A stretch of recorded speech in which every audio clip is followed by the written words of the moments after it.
मित्रों नमस्कार, एक बार फिर से स्वागत है आप सभी का हिंदी के क्लास में। मित्रों आज 2018 का उत्तर प्रदेश पुलिस परीक्षा रद्द हो गया था, जो उसका री एग्जाम जब हुआ था तो वही पेपर हम आज को आपको सॉल्व करवाने वाले हैं।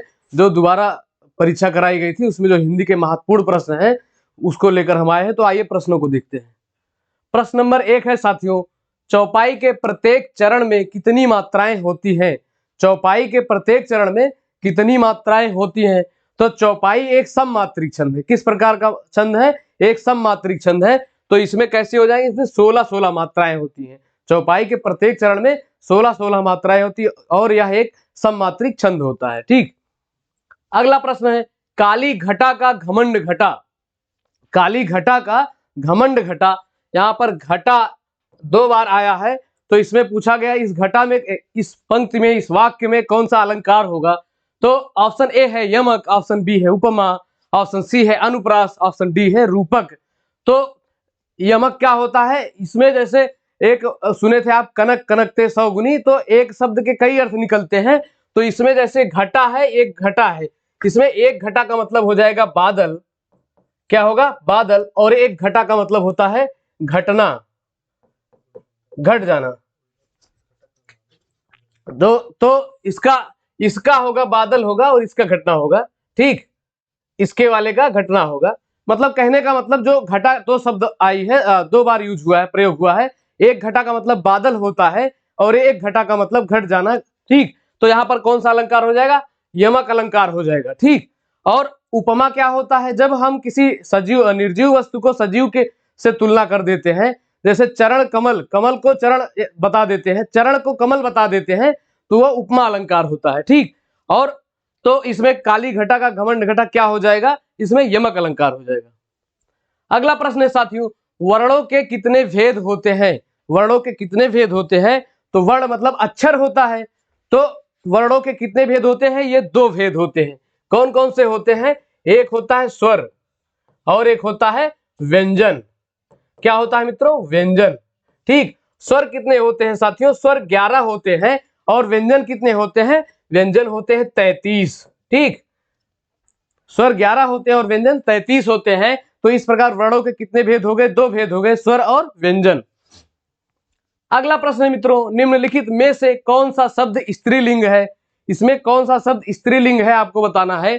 ऑप्शन ए है मालिक, ऑप्शन बी है कहार, ऑप्शन सी है पाठक, ऑप्शन डी है योगिनी। तो इसमें आपको स्त्रीलिंग बताना है। तो योगिनी जो है इसमें स्त्रीलिंग हो जाएगा। वैसे स्त्रीलिंग और पुल्लिंग आपको पहचानने के लिए हमने अच्छा और अच्छी लगा के बताया है कि इसे आप पहचान सकते हैं कि मालिक अच्छा की अच्छी। तो मालिक अच्छा होगा तो ऐसे पहचान सकते हैं कि ये पुल्लिंग होगा। ठीक, तो और कहार जो होता है ये एक जाति भी होती है कहार, तो उसके लिए ये शब्द है। और पाठक अच्छा पाठक होता है ना, तो ये भी हो जाएगा पुल्लिंग हो जाएगा। तो इसमें योगिनी स्त्रीलिंग हो जाएगा। अगला प्रश्न है मित्रों, पुल्लिंग शब्द का चयन कीजिए। इसमें पुल्लिंग शब्द का चयन करना है। तो ऑप्शन ए है नायिका, ऑप्शन बी है लेखिका, ऑप्शन सी है वधु, ऑप्शन डी है धावक। तो इसमें नायिका, लेखिका और वधु ये सभी स्त्रीलिंग है। क्या है? स्त्रीलिंग है। और धावक कैसा हो जाएगा? ये पुल्लिंग हो जाएगा। तो इसमें पुल्लिंग पूछा गया है तो ऑप्शन डी इसका सही उत्तर हो जाएगा। अगला प्रश्न है मित्रों, शिक्षक का बहुवचन होगा। शिक्षक का बहुवचन क्या होता है? ऑप्शन ए है शिक्षकों, ऑप्शन बी है शिक्षिका, ऑप्शन सी है शिक्षिकाएं, ऑप्शन डी है शिक्षक गण। तो शिक्षक का बहुवचन क्या होता है साथियों? शिक्षक गण होता है। ये कुछ शब्द होते हैं, जैसे मुनि होता है तो मुनि का शब्द क्या होगा? मुनि वृंद। और सन्यासी, जैसे सन्यासी का बहुवचन क्या होगा? सन्यासी वर्ग होगा। उसी प्रकार शिक्षक का बहुवचन शिक्षक गण होगा, शिक्षकों नहीं होगा। और शिक्षिकाएं जो है शिक्षक का स्त्रीलिंग होता है। ठीक, अगला प्रश्न है, मां ने बाजार से कपड़ा खरीदा। मां ने बाजार से क्या खरीदा? कपड़ा खरीदा। रेखांकित का कारक बताइए। तो इसमें कपड़ा रेखांकित है तो कपड़े के पास जो ये कारक है इससे इसी को आपको पहचानना है। तो कर्ता में कौन सा होता है? कर्ता का पहचान क्या है? ने। ठीक, और कर्ता ने कर्म को और करण से, करण का कारक क्या होता है? से होता है। कर्म का को होता है। और अधिकरण का क्या होता है साथियों? में और पर होता है। में और पर होता है। तो इसमें माँ ने बाजार से कपड़ा खरीदा, तो बाजार के पास से है, तो इसी से कारक को आपको पहचानना है, तो इसमें क्या हो जाएगा, करण कारक हो जाएगा साथियों। ऑप्शन बी इसमें सही उत्तर हो जाएगा। अगला प्रश्न है, यह मेरी पतंग है, यह मेरी पतंग है। इसमें रेखांकित शब्द क्या है, यह मेरी। तो इसमें क्या बताना है आपको, सर्वनाम बताना है, किस प्रकार का सर्वनाम हो जाएगा। ऑप्शन ये है अनिश्चयवाचक। तो अनिश्चयवाचक क्या होता है, कोई कुछ, ठीक। जब उस कोई कुछ आ जाए, स्पष्ट ना रहे, तो अनिश्चयवाचक हो जाता है। और निश्चयवाचक होता है, जैसे यह मेरी पतंग है, ठीक। यह एक कुत्ता है, तो मतलब इसे कंफर्म होना चाहिए कि हाँ, उसमें निश्चितता आनी चाहिए। और ऑप्शन सी है निजवाचक सर्वनाम। तो निजवाचक में क्या होता है, मेरा, मेरी, स्वयं। जैसे रोको मत, जाने दो, नहीं ये होगा, वह आप चला जाएगा। जैसे कोई काम करना हो तो यह काम मैं आप कर लूंगा, तो आपका मतलब स्वयं होता है, तो वहां क्या होता है, निजवाचक होता है। तो इसी प्रकार इसमें क्या है, यह मेरी पतंग है, तो ये कैसा हो जाएगा, निजवाचक हो जाएगा। और प्रश्नवाचक क्या होता है साथियों, जब आप कोई प्रश्न पूछते हैं कि आप कहाँ रहते हैं, तो क्या हो जाएगा, प्रश्नवाचक सर्वनाम हो जाएगा, ठीक। तो इसका उत्तर क्या हो जाएगा, निजवाचक। यह मेरी पतंग है, यह निजवाचक हो जाएगा। अगला प्रश्न है मित्रों, समझदार शब्द विशेषण का कौन सा भेद है। समझदार विशेषण का कैसा भेद है, तो ऑप्शन ए है सार्वनामिक विशेषण। तो सार्वनामिक कब आता है, जब संज्ञा के स्थान पर प्रयोग किया जाता है यह वह, तो उसे सर्वनाम कहते हैं। तो यहाँ पर ऐसा कुछ है नहीं कि कोई वाक्य जब होता है तभी तो आएगा यह वह। यहाँ केवल एक शब्द है समझदार, इसका विशेषण क्या होगा। और संख्यावाचक विशेषण क्या होता है, जब संख्या की बात होती है। और परिमाणवाचक जब कम, ज्यादा, थोड़ा, बहुत, ये आता है तो परिमाणवाचक होता है। तो समझदार जो है ये कैसा विशेषण हो जाएगा, ये गुणवाचक हो जाएगा साथियों। समझदार गुणवाचक विशेषण हो जाएगा। ऑप्शन डी इसका राइट आंसर होगा। अगला प्रश्न है मित्रों, चर्चा शब्द से बना विशेषण है। चर्चा शब्द से कौन सा विशेषण बनेगा, जैसे अच्छा, एक शब्द है अच्छा, तो इससे कैसा विशेषण बनेगा, अच्छाई, अच्छाई। उसी प्रकार चर्चा पूछा गया है, चर्चा से किस प्रकार का विशेषण बनेगा, इससे बनेगा चर्चित, ठीक। ऑप्शन सी इसका सही हो जाएगा। अगला प्रश्न है मित्रों, धातु कहते हैं, धातु किसे कहा जाता है। ऑप्शन ए है क्रिया के मूल रूप को, ऑप्शन बी है क्रिया के सामान्य रूप को, ऑप्शन सी है क्रिया के उत्तम रूप को, और डी है क्रिया के संपूर्ण रूप को। तो धातु किसे कहते हैं, तो धातु, जैसे इसमें क्रिया के भाव में इसका परिभाषा आपसे जानने की कोशिश कर रहा है। तो जैसे एक क्रिया है लिखना, क्रिया क्या है, लिखना। तो ये एक क्रिया है लिखना, खाना पीना, उठना बैठना, ये क्रिया है। अच्छा, क्रिया हो गई ये। जैसे जब इसका क्रिया का धातु क्या होगा, लिख, क्या होगा, लिख। लिख में जब आप ना जोड़ते हैं तो ये क्रिया बनता है। तो यहाँ धातु पूछा गया है, तो इसका क्रिया के मूल रूप को, ये लिखना जो है ये क्रिया का मूल रूप है ना, तो धातु से ही बना है, लिख और प्लस ना करके लिखना बना है, तो धातु से क्रिया बनी है, तो वही पूछा गया है, धातु किसे कहते हैं, क्रिया के मूल रूप को धातु कहा जाएगा। क्योंकि यहाँ परिभाषित हो रहा है ना, यहाँ पर धातु में ना लगा दिए तो क्रिया बन गया, तो क्रिया के मूल रूप को धातु कहेंगे, ठीक। अगला प्रश्न है साथियों, भूतकाल के कितने भेद होते हैं।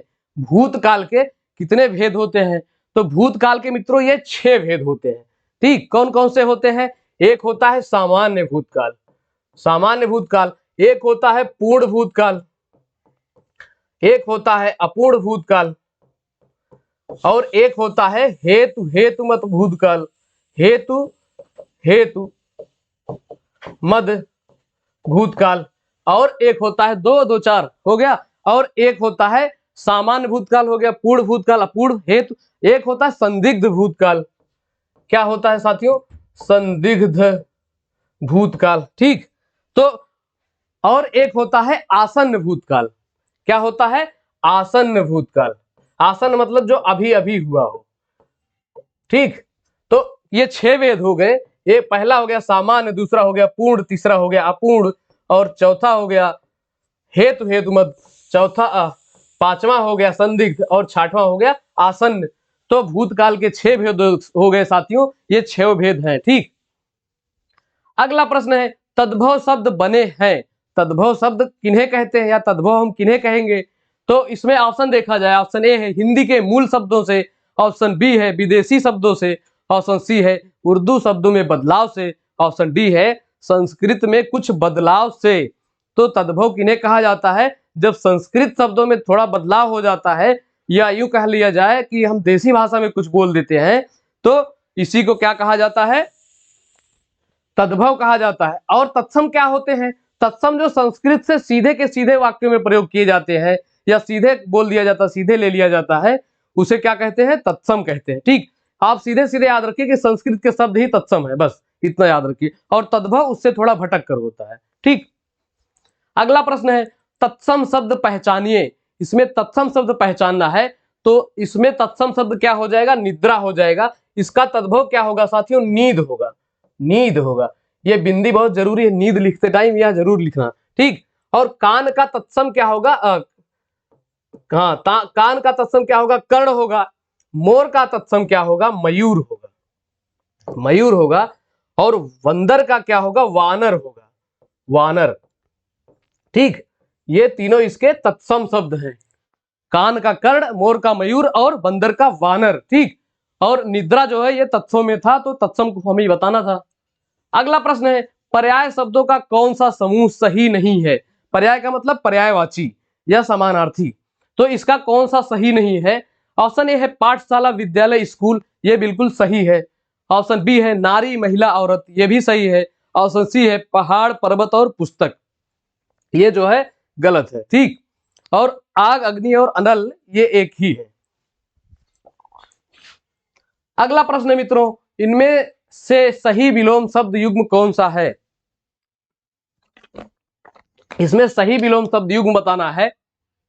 तो ऑप्शन ए है आदान प्रदान, ऑप्शन बी है आदान निदान, ऑप्शन सी है प्रदान विदान, ऑप्शन डी है आदान और समाधान। तो आदान का विलोम क्या होता है? प्रदान होता है। इसमें यही सही है, तो ए जो है इसका सही हो जाएगा, सही आंसर।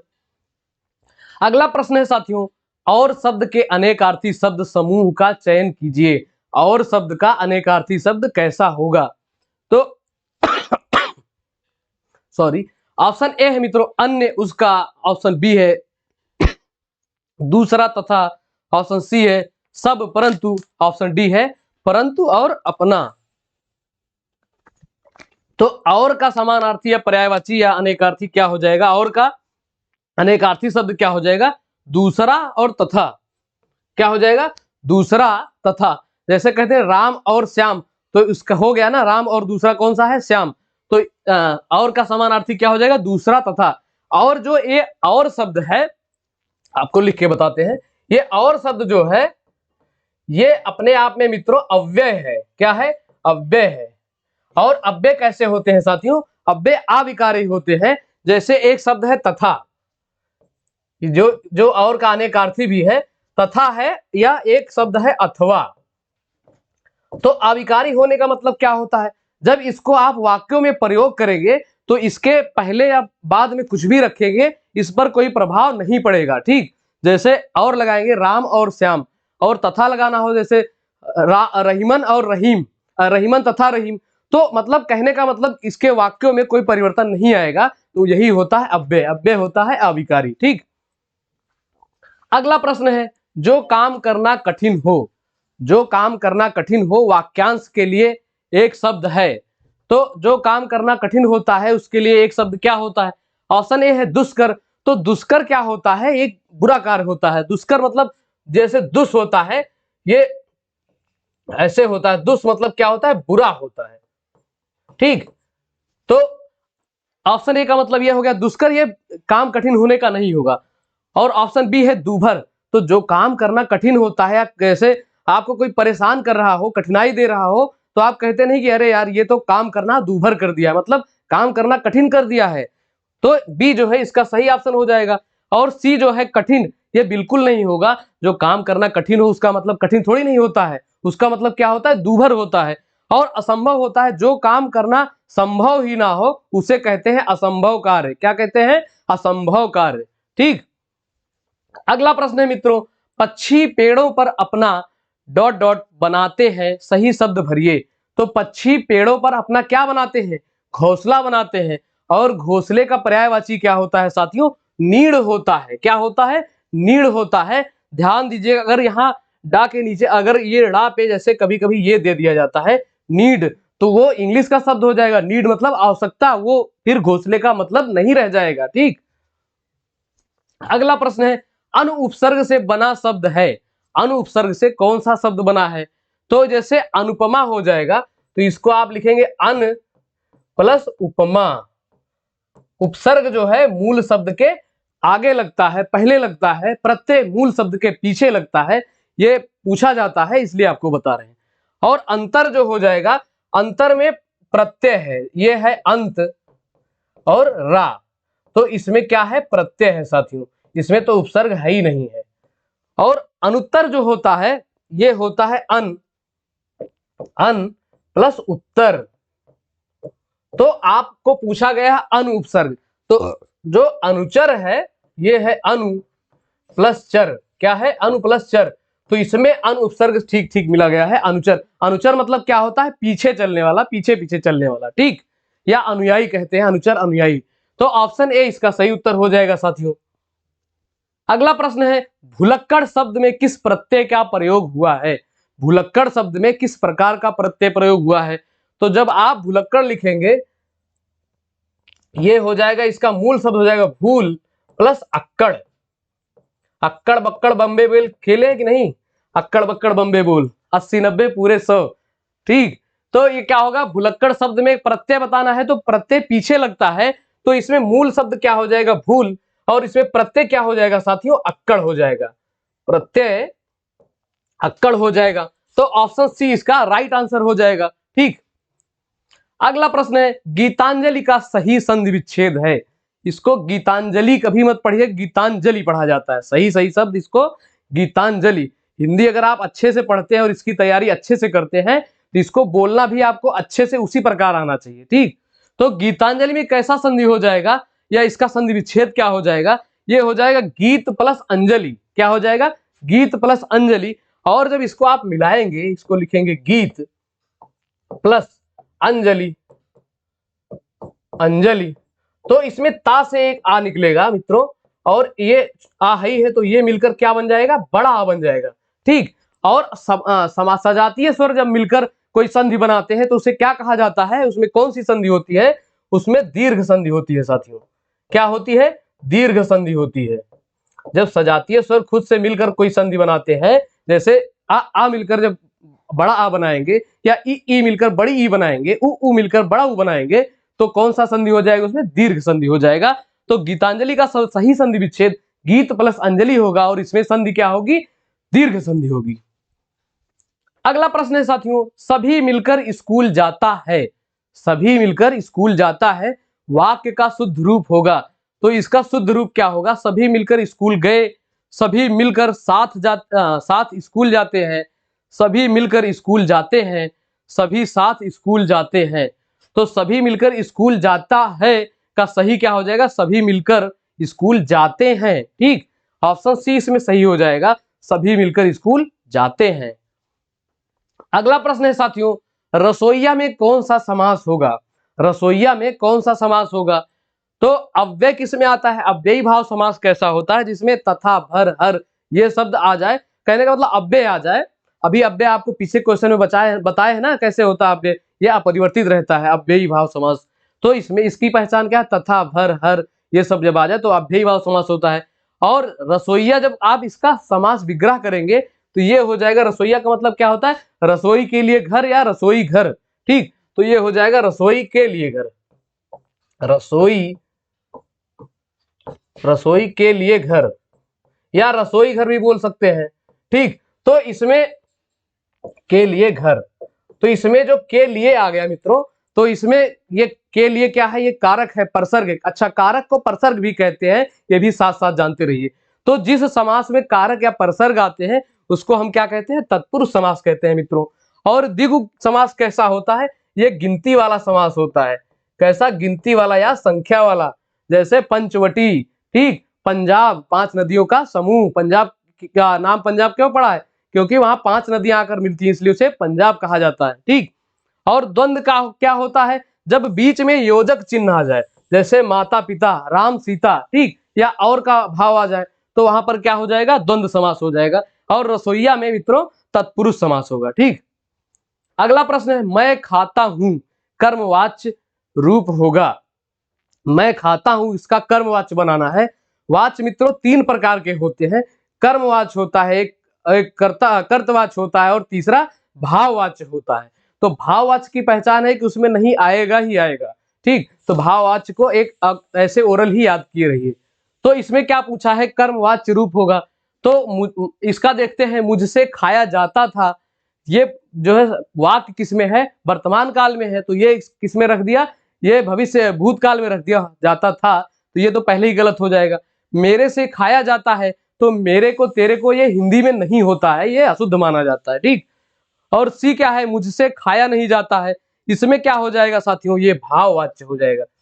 भाववाच्य हो जाएगा, अभी आपको बताया ना भाववाच्य की पहचान, ये भाववाच्य हो जाएगा।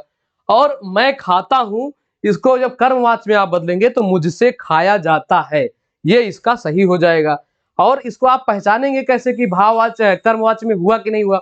तो कर्मवाच्य में क्या होता है, ये जो खाया जाता है यही इसमें प्रधान होता है, इसकी प्रधानता होती है। इसके पहले या बाद में कुछ रखेंगे, शब्द में कोई परिवर्तन करेंगे तो ये वाक्य अपरिवर्तित रहना चाहिए, तब जाके आपका कर्मवाच्य बनेगा। जैसे मुझसे खाया जाता है, इसकी जगह अगर आप रख देंगे कि मोहन से खाया जाता है, तो कोई परिवर्तन, इसके कर्म में कोई परिवर्तन नहीं हो रहा ना, इसका मतलब ये पूर्णतः कर्मवाच्य में परिवर्तित हो गया है। ठीक, अगला प्रश्न है साथियों, मैं रोज पढ़ता हूं। मैं रोज पढ़ता हूं, इस वाक्य में क्रिया विशेषण का भेद है। तो मैं रोज पढ़ता हूं, इसमें किस प्रकार का क्रिया विशेषण होगा मित्रों, ऑप्शन ए है स्थानवाचक क्रिया विशेषण। तो स्थानवाचक क्रिया विशेषण वह होता है जब स्थान की बात है, कि जैसे मैं आगरा में पढ़ता हूं, तो स्थान की बात आ गई तो वो स्थानवाचक क्रिया विशेषण होगा। और रीतिवाचक क्रिया विशेषण, ऑप्शन सी है कालवाचक क्रिया विशेषण, ऑप्शन डी है परिमाणवाचक क्रिया विशेषण। तो परिमाण क्या होता है कि मैं बहुत ज्यादा पढ़ता हूं, तो ये परिमाणवाचक हो गया। लेकिन ये क्या है, मैं रोज पढ़ता हूं, तो रोज का मतलब प्रतिदिन, तो दिन का मतलब आ गया, मतलब ये समय की बात हो रही है। तो इसमें क्या हो जाएगा साथियों, कालवाचक क्रिया विशेषण। मैं रोज पढ़ता हूं, इसमें कालवाचक क्रिया विशेषण हो जाएगा। अगला प्रश्न है साथियों, निम्न में योजक चिन्ह बताइए। तो इसमें योजक चिन्ह कौन सा हो जाएगा, ये पहला तो प्रश्नवाचक है। क्या है, प्रश्नवाचक है, प्रश्नवाचक। और ये कैसा है, ये विस्मयादि बोधक है, विस्मयादि, विस्मयादि बोधक चिन्ह। ठीक, और ये योजक जो है, योजक का चिन्ह ऐसे ही होता है जब जोड़ा जाता है। योजक का मतलब जोड़ना, दो शब्दों को जोड़ना, माता और पिता, राम और सीता। ठीक, ये योजक चिन्ह का प्रयोग किया जाता है। तो ऑप्शन सी इसका सही उत्तर हो जाएगा। अगला प्रश्न है मित्रों, घी के दिए जलाना। घी के दिए जलाना मुहावरे का अर्थ है। तो मुहावरे कैसे होते हैं, मुहावरों का स्वतंत्र रूप से कोई अर्थ तो होता है, लेकिन ये स्वतंत्र वाक्यों में स्वतंत्र प्रयोग नहीं किए जाते हैं, ये वाक्यों में ही प्रयोग किए जा सकते हैं। कहने का मतलब इसे आप सीधे नहीं लिख सकते हैं, इसको आपको वाक्यों में प्रयोग करके ही समझना होगा। जैसे घी के दिए जलाना, आपने बहुत प्राइमरी क्लासों में बहुत पढ़ा होगा इसको, तो इसको वाक्यों में प्रयोग करके आप पढ़ते थे ना, घी के दिए जलाना मतलब खुशी मनाना। तो इसका क्या हो जाएगा, घी के दिए जलाना मतलब खुशी मनाना।